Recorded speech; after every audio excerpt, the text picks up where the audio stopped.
Writer PH Studios.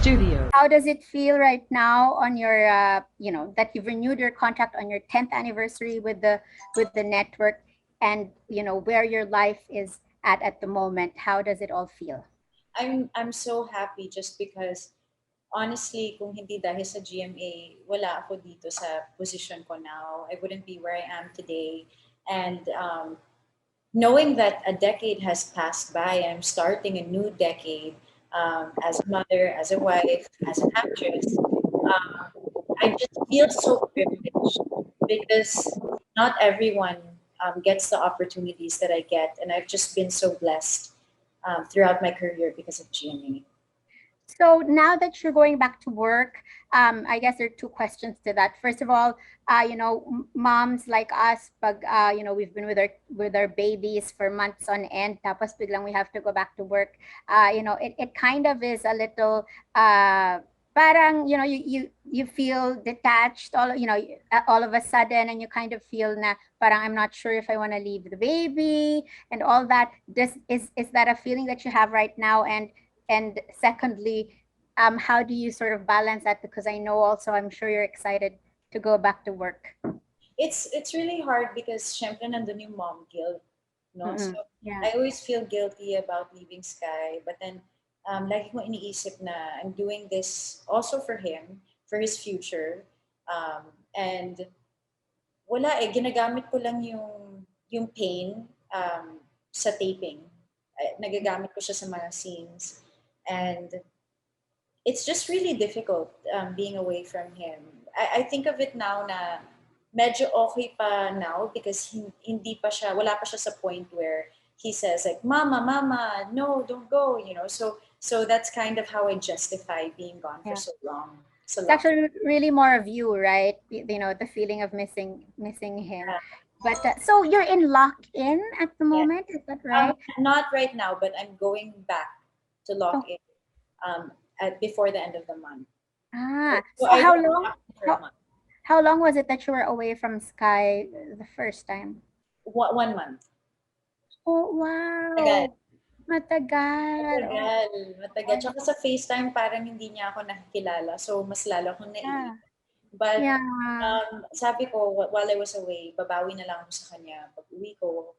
And I have been doing that. So, we're always together, inseparable, Mhm. since I got back home.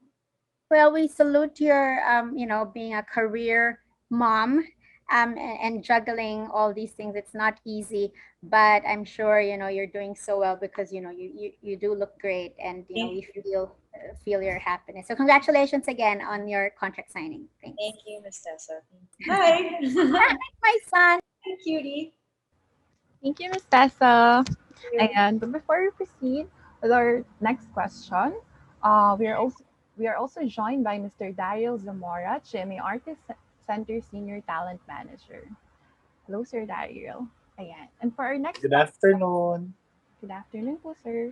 And for our next question, we have Alan Policarpio of Inquirer. Hello, Sir Alan. Hi, Max. Good afternoon, Hello. and congratulations on Thank your you. renewal. So, this past year, amid the pandemic, may I just ask ano yung mga pinagkakaabalahan? How do you still stay creative kahit na yun nga, wala masyadong work? The past year, well, ever since nanganak ako and, wala masyadong work, ang hirap kasi I focused more on being present online, more of trying to be an influencer, trying to work on my content, because yun lang talaga yung outlet ko during that time. And working out kept me sane kasi nakakabaliw din minsan sa bahay. And just trying to find ways of keeping myself busy. But to be honest, I really missed working, and I'm so happy to be to have and to hold. Kasi iba na yung appreciation ko for the show, for work in general. Kasi you don't know when you'll have that opportunity again, diba? Because ever since the pandemic happened, things changed talaga. So I'm so grateful for the show that I have now, and I've been giving it my best talaga. As a new mother, what for you were the biggest challenges? Everything. It's very hard raising a kid in general. Biggest challenge is siguro tulog. Kasi kahit na napupuyat ako bilang artista, iba pa rin yung pagod as a mom. Kasi wala ka talagang araw na makakatulog ka ng diretso. Because my baby wakes up all the time. So, pati ako, I wake up all the time. Minsan, zombie mode, or madalas zombie mode ako. But medyo nasanay na ako. And what else is hard? I can never not keep an eye on him. Kumbaga, I always have to watch him kasi malikot siya. So when I finally got a yaya, nakahinga na ako ng slight. But those were the biggest struggles, I think. Pero recently, Sky turned 1 and I've seen you've had a nice party for him. Yeah. So tell us about that. Yeah, so the reason why magkaiba yung parties namin is because my friends, I have this barkada, and they actually made the surprise party for Sky. And nagkataon lang na hindi available talaga si Pancho that day at taping. So that's why he wasn't there. And then he had another party sa bahay na hindi ako kasama kasi may endorsement shoot ako. So I really wasn't there that time. Kaya magkaiba. Also, in regard to that, syempre ang dami rin nagtatanong, why do we not post each other? Because I'm really focused on my project now and I'm a mom and a wife secondary, but first and foremost, I'm an actress. That's really my career path as a leading lady. And so, ayoko matabunan yun ng pagiging mother and wife ko. And naintindihan naman yun ni Pancho. So I think that's the most important thing is that kami yung nagkakaintindihan about how we want to be perceived by other people. Okay, but at least Sky gets to have 2 parties. He was happy both times. Yeah, different days, and he was happy both days. So kumusta naman siya? How is he as a baby? Parang is he happy baby? Malaki, mataba, sayahin, Yeah. ano pa, bumisnis, malusog, lahat ng M. But yeah, he's growing really fast and I'm just so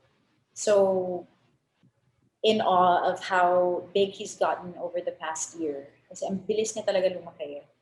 Ang bilis ng panahon and I'm just loving every moment with him. Right. Thank you, Max, and congratulations again. Thank you. Sir Alan, our next question po will be coming from Jerry Donato of Philippine Star. Hello, Sir Jerry. Hi, Sir Jerry. Hi. Okay. Can you hear me? Yeah, Yes. no. Am I clear? Yes. Okay. Hi, Max. Congratulations. Especially dito sa contract renewal mo as well as din sa bago mong palabas, no? This is your first, tama ko, after giving birth, tama? Yes. Do you think that your being a mother will limit you getting certain roles or will it push you, will push you more to do more mature roles in the future?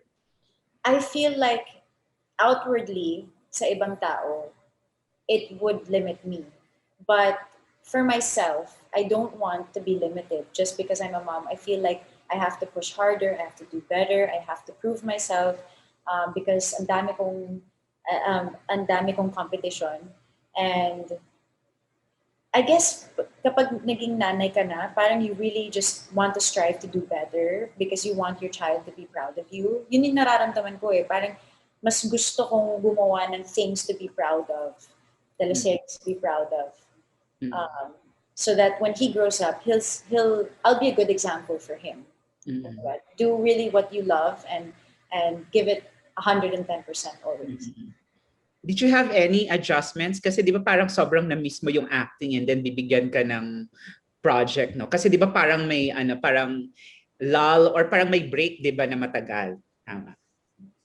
Yeah, I was so nervous about the new show kaya nag-workshop ako ng todo. Workshop, kailangan yung kagandahan din kasi ng lock in is we have time to prepare. Yeah. So I really prepared for this role, and um, more than I prepared for any other role. So yun yung kagandahan ng lock-in, and it also parang appreciate ko siya because ang tagal ko hindi nakapag-taping.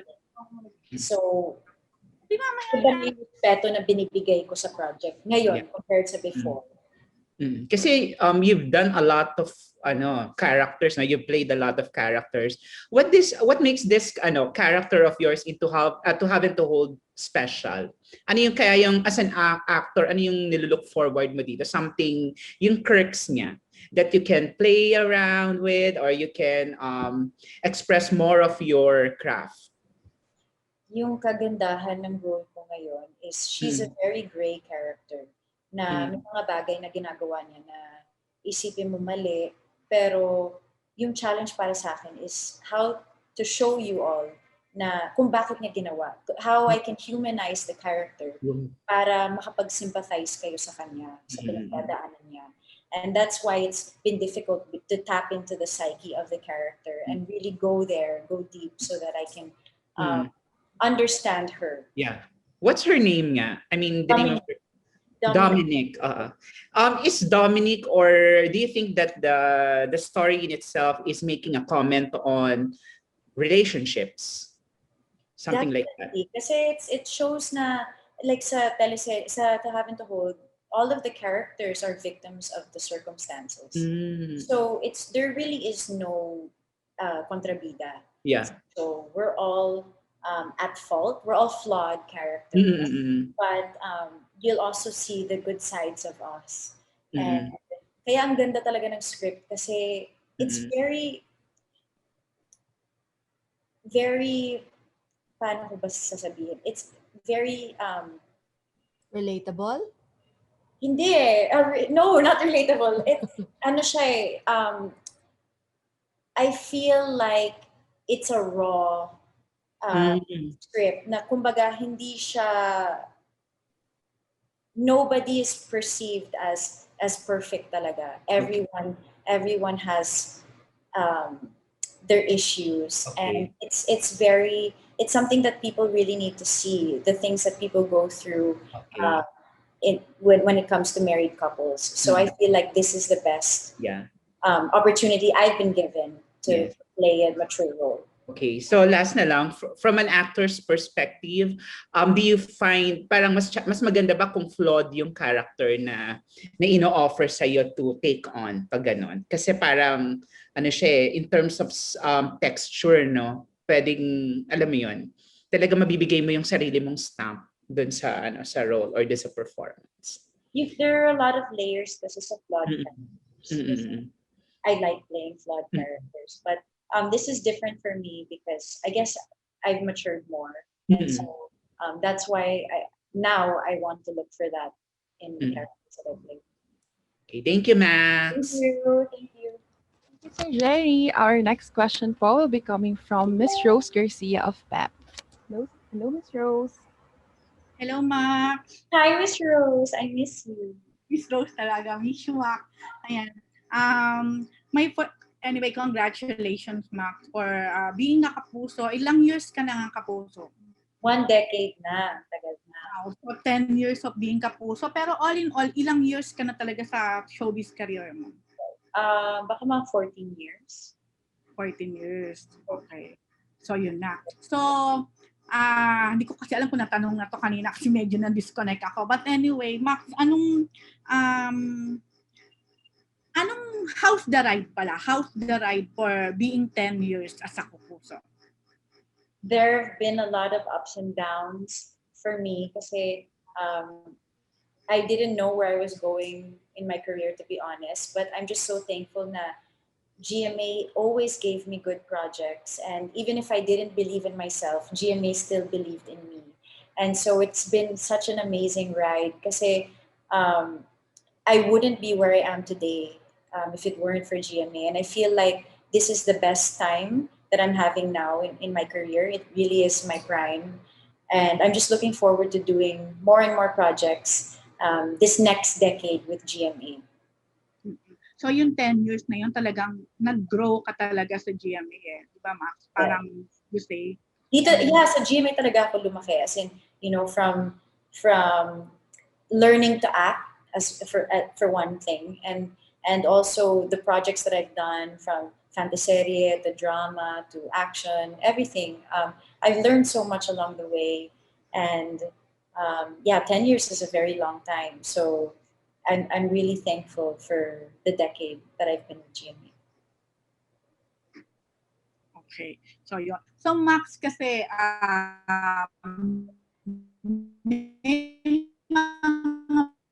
bago ngayon kayong mga kasabong artist or rather from your former network then.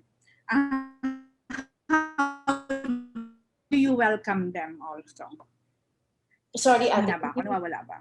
Medyo Yun, how do you welcome din yung mga bagong kapuso ngayon since nagwe-welcome ang GMA ngayon from your former network? I'm really looking forward to working with them. Someone asked me kanina, what's my dream project or role? But really my dream is to work with all of the actors that I haven't worked with yet.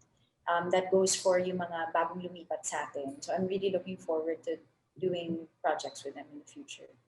Okay. So Max, ang sexy mo na, parang hindi lumabas sa'yo si Sky. Parang hindi lumabas. Although nakita naman namin yung water white mo, no? So how did you do it, Max, na, yun nga, parang walang nangyari? For me kasi, I really enjoy working out eh. So hindi ko siya inisip na kailangan ko talaga magpapayat. I really made it part of my lifestyle. And that's how, I guess, that's how nakabalik ako sa, I think I'm even thinner now than before because naging part siya ng lifestyle ko and I really enjoy doing it. So yeah, there really isn't any secret. That's all that I do. Consistency talaga. Grabe, yun na. So Max, ang bago mong serye ay To Have and To Hold, tama ba? Yes. Parang may idea na kami kung anong klaseng, kung paano iikot yung story ng To Have and To Hold. Ikaw ba, how long, kumbaga, how long or how far will you go to have and to hold in a relationship or with a someone? How far will I go? I guess it depends on the circumstances. Kasi like sa To Have and To Hold, really the entirety of the show is about how to forgive, how to love again. And I feel like love is always going to be there in any relationship, diba? Kasi once na magmahalan kayo, nandyan naman yun forever. So what really matters is how can you forgive each other and can you forgive each other? Yun talaga yung mapapanood natin sa To Have and To Hold. So ako, I would do everything for the one that I love, syempre. Okay. So Max, kasi ito talaga pinag-uusapan ngayon dahil marami naggulat doon sa separate party ni Sky between you and Pancho. So ano ba talaga yung story behind it? Yun lang. So yung story talaga behind it is my friends had a separate party, a surprise party for Sky. They set it up. And nagkataon lang na may taping talaga si Pancho that day, so hindi siya available. And the day naman of Sky's real birthday, which is July 6, I had an endorsement shoot. So wala talaga ako noon. And that's why we have different pictures. And yun lang talaga. That's the story. Okay. O, yun. Okay. Thank you, Max. Congrats. Thank you. Thank you, Ms. Rose. Before we proceed to our next question po, also joining us, Ms. Angel Javier Cruz, Vice President for Corporate Affairs and Communications. Hello po, Ms. Angel. Hello again. Sorry nawala ako kanina. Congrats again, Max. Thank you. And hello to our friends from the press. Thank you. Thank you too, ma'am. And our next question will be coming from Irvin Santiago of Bandera. Hello po. Hi, Max. Hi, Jill. Sorry, wala akong video. Hi, hello. Hi, Max. Ang tanong ko lang, Yes. ano yung may bibigay mong message dun sa mga first-time mommies na tulad mo na struggling pa rin hanggang ngayon, ngayong pandemic? Sa mga first-time mommies na struggling pa rin hanggang ngayon, I feel like you really have to find something that makes you happy. Kasi mahirap talaga makabangon kapag malungkot ka. And I know postpartum depression is really a thing. So once you find something that you enjoy doing, keep doing it. Like, para sa akin naman, it's working out. When I work out, I'm happy. It makes me happy. I feel better. And I feel like if every mom who's going through something really finds just one thing that makes you happy and you do it every day, kahit papaano, gagaan din yung pakiramdam mo. And eventually, you'll go back to your old self. Mm-mm. Ano yung pinakamatinding part ng postpartum mo, Max? Siguro, yung feeling alone. I would have that feeling a lot. I would always feel like no one understands me. I'd always feel a little bit depressed in that way because I felt like nag-iisa lang ako. But I really tried to pick myself up and I forced myself to work out. I forced myself to be grateful and thankful sa lahat ng blessings na dumarating.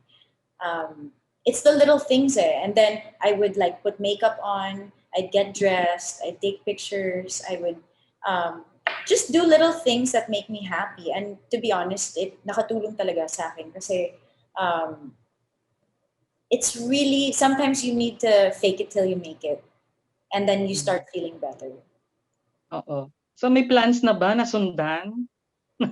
Sa ngayon, wala pa kasi nagtatrabaho na ulit ako and if God gives a baby, then that's great. But sa ngayon, wala pa siya sa mga plano namin. Ayan. Thank you, Max. Thank you. Thank you. Congrats. Thank you. Thank you po. And our next question is from Pink Skazon of PEP. Hello po. Hi, Max. Hi, how are Good you? afternoon. Siguro, sabi mo kanina, no, na there's, parang in this life talaga, parang change, yun lang yung medyo constant, lalo na nitong pandemic. Siguro, what have you discovered about yourself na bago dito sa buong past year na may pandemic? I learned how not to doubt myself so much, I suppose, because before I would always rely on other people to give me the answers, and now I've learned how to I've soul searched and found myself and learned how to trust my gut throughout this year. So I guess the quiet time during the pandemic helped. And then, yung mga traits mo, yung mga siguro qualities na, ay, may ganun pala ako, na ugali na nakatulong sa'yo to keep moving forward. Kaya ko pala maging disciplined when it comes to scheduling, I suppose. For example, like when I was in lock-in, I would do yoga every morning before taping. So kahit 5 a.m. pa yan, 5 a.m., 5:30 a.m., 6 a.m., I'll still work out no matter what. And then the same thing goes for doing workshops. I would always make sure I get it done, even if it's not, even if some people might find it unnecessary. I really don't stop taking workshops pa din. I feel like it really helps me as an actress. Ano pa ba? Yun, so that's one trait is kaya ko pala maging disciplined, and I've learned that I guess I've done pretty well as a mom because seeing my son at 1, I guess motherhood sort of suits me because he's doing so well, and I'm just so happy na he's healthy and he made it to 1 year old like as this super happy baby. So that's another trait, and I suppose that I'm stronger than I thought I was, physically and mentally. Galing. Ayun. Pwede mo bang i-share kung ano na gaano na kaliit ang bewang mo? Kasi grabe, sobrang slim mo pa rin even after giving birth. Thank you. Nasa 26 lang. 26 lang naman. It's not that small. But, Have you measured kung gaano nakadami yung na-lose mong weight since nung after ka nanganak? I don't rate myself para sa mental health ko, but I know before I used to be like between a 6 and an 8, like a 7. Mm-hmm. And then now I'm a 4. a size 4. Galing. So, medyo malaki din yung nabawas. So, it helps kasi 'di ba parang mas nagiging energetic ka when you play with your Yes. son. Definitely. Kasi before nung medyo mabigat pa ako, madali ako mapagod. But since I started working out, it's so much easier for me to pick him up, to bring him around, to play with him. So really, for overall health, it's really important to be fit, diba? Ayan. So ito, last na lang. Siguro gaano ka ka-happy na solid kapuso ka pa rin even after 10 years? I am so happy and so privileged.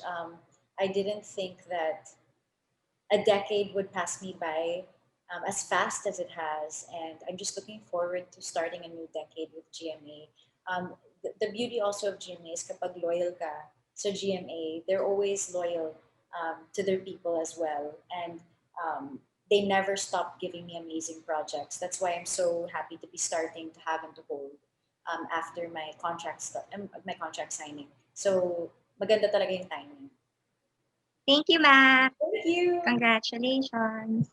Thank you. And our next question po is from Tita Nix Mirales. Ang question po niya ay, how daring is her role in To Have and To Hold, and how sexy is her scenes with Rocco Nasino? How daring and how sexy. Medyo sexy po yung show.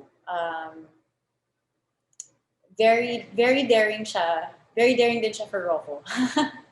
So, I guess abangan niyo na lang po yung mga eksena na daring. Kasi kailangan talaga, because of the concept of the story, the theme of the story is sexy. But syempre, it's backed up by great writing and a great story. And her next question po is, kung hindi ba napalitan si Derek ni Rocco, will you be comfortable doing intimate scenes with Derek? Well, hindi talaga ako mapili. I don't choose the actors that I work with, to be honest. It really all depends on the script. So I'd be comfortable regardless, I guess. Okay. And our next question po is from Miss Anna Pingle of Pika Pika. Hello po, Miss Anna. Hi, Miss Anna. Hey, Max. Max, sa journey mo sa showbiz, 10 years ba? Sabi mo, 11 years? In total, 14 po. Pero 10 sa 14. So, hindi naman lahat yun bongga agad, ano? May naalala mo ba yung mga hirap na journey mo nung araw bago ka naging Max Collins? Hirap na hirap ako nung bata ako kasi for one, I couldn't dance, I couldn't speak Tagalog, I couldn't act, I was just a pretty face. Kumbaga, I was also chubby. Lahat yan pinagdaanan ko. Braces, everything. People telling me na never ako magiging bida kasi pang kontrabida lang ako. Sorry, that's my baby. And you know, I should just be a model. So much judgment came my way. And there were many times that I wanted to quit and give up. But I'm just thankful that since GMA kept giving me projects, tuloy-tuloy, I was able to build my confidence and learn from my experiences as an actress. So I feel like To Have and To Hold will be the project that I will be most proud of during my entire career. Na talaga nakaranas ka din ng mga iniisnab-isnab ka sa isang yes. mga ganyan. Yes. Madaming ganyan. Miss Anna, yung maging extra, actually nag-start po ako as extra. So, alam ko yung feeling na yun. Kaya, iba talaga yung pakiramdam ko kanina, signing the contract. Kasi, doon ko na naalala yung mga pinagdaanan ko and how far I've come to be where I am right now. Kumusta si Sky? Sinong kamukha? Sino kaugali? Ano ng mga bago sa kanyang kakulitan ngayon? Kamukha niya talaga si Pancho, but yung mga nuances niya, I feel like they're my nuances. Meaning? Meaning like, kasi may mga faces siya, like he'll go like this. Or, he got that from me. Just little things like that. If I go like this or like that, he'll copy me, nakaangat din yung kilay niya. Tapos, ang likot niya. And he's at the point now where he can say mama, da for dada, and he can throw balls sa basketball ring. He's just very responsive now, and kaya niya talaga mag-interact with other people. So ang laki talaga ng um, ang bilis ng paglaki niya. You think you have the energy na habol-habulin siya? I already don't have the energy, pero I try my best. But yeah, he's so energetic, kagaya ng dad niya. I think yun yung nakuha niya kay Pancho, for sure. Yung energy. Right. Thank you and congrats. Thank you, Miss Anna. Thank you, Miss Anna. Our next set of questions po is from Sir Jojo Panaligan of Rider PH Studios. Ang first question po niya ay, since malapit nang ikasal si Carla Abellana, your co-star sa To Have and To Hold, does she ask or do you give her advice about married life and having kids? About having kids, yeah, we haven't really had really haven't had time to bond and to talk about family life and um, yeah, to really get into it. But I remember there was one conversation that we had talking about kids, and I told her that she should have a kid na.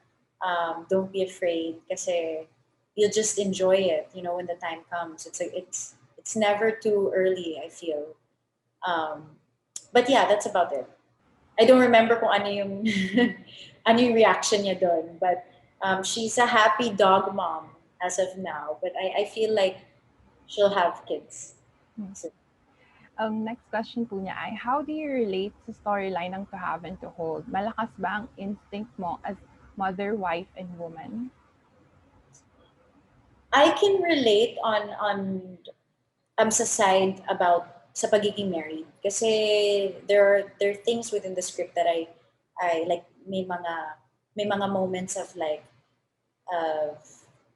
good times and bad times where I kind of see my relationship reflected as well. So I feel like it's such a good theme for us to be playing, since almost all of us are married.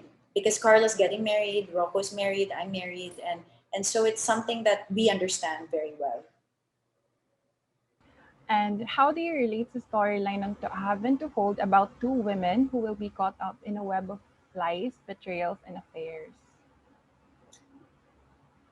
I guess I understand because I really delved into the character. Naintindihan ko naman kung saan sila nanggaling eh. How both of the women, paano sila dumating sa point na yon, that they ended up caught in the web of lies, and none of them wanted that to happen, but it was really, they just became a victim of the circumstances. And so I didn't judge my character, and that's how I understand her and I relate to her on a different level. And for his final question, what is your advice to women who find out may third party pala sa love story nila? What is my advice to them? Ayoko mag-comment, ayoko magbigay ng advice, because to be honest, I don't know what their relationship is like. I don't know. I guess all I can say is that as much as you can, forgive. But if you can't, then always cherish the love that you've shared. And our next question naman po is from Tita Neats Morales. This one is from June Nardo. Ang question po niya ay, may confrontation scenes ba kayo ni Carla sa show? Meron. Isa pa lang ang nakunan na confrontation scene. And it wasn't sigawan, sampalan, but it was very intense emotionally. It was really a nice scene. So I'm looking forward to doing more confrontational scenes with Carla. Okay. And for our final question na po, this one is from Sir Richard Paglikawan of Lionheart. Ang question po niya, may mga celebrities na takot pa rin sa lock-in tapings. As a mom, anong nag-push sa iyo to accept this project, syempre amidst pandemic pa? the fact that I don't know when a role like this will come again, and I just wanted to make the most out of the opportunity, and I really missed acting and my job. And since Sky is at the age where he doesn't really know what's going on, I felt like it's a good time to work. Kasi um, wala pa siya sa stage where he's like, Mommy, Mommy, don't leave, don't leave. He's still okay being left with his dad. And his final question po, in 14 years all in all sa showbiz, ano-ano yung mga pagkakataong na-feel niyang mag-quit and ano-ano naman ang nag-push sa kanya to continue kahit hindi madali ang showbiz? So many times I wanted to quit because I felt like I wasn't going anywhere, and I believed what people said about me, that I couldn't do it, and that would come in and out like every other day. I would question myself kasi ang baba ng self-esteem ko nun. And I guess things changed lang in GMA. Siguro sa kalagitnaan ng journey ko, which would be like, I think I was around 25 and I was maturing. And that's when I really fell in love with acting, and I realized that this is really what I want to do for the long haul. Thank you, Max. And that ends our media interview this afternoon. Once again, congratulations, Max. Do you have any last message for our media friends? Kindly take this time na rin po, of course, to promote your upcoming projects here in GMA. Thank you so much to our friends from the press. Thank you, the media. We wouldn't be here without you either. I said kanina, I wouldn't be in the position that I'm in if it weren't for GMA and all of the opportunities they've given me. But I also wouldn't be in the position I'm in if it weren't for all of you supporting me along the way and watching me grow throughout my journey. And I'm very, very thankful for you. And yeah, I'm thankful to share this happy moment with all of you guys.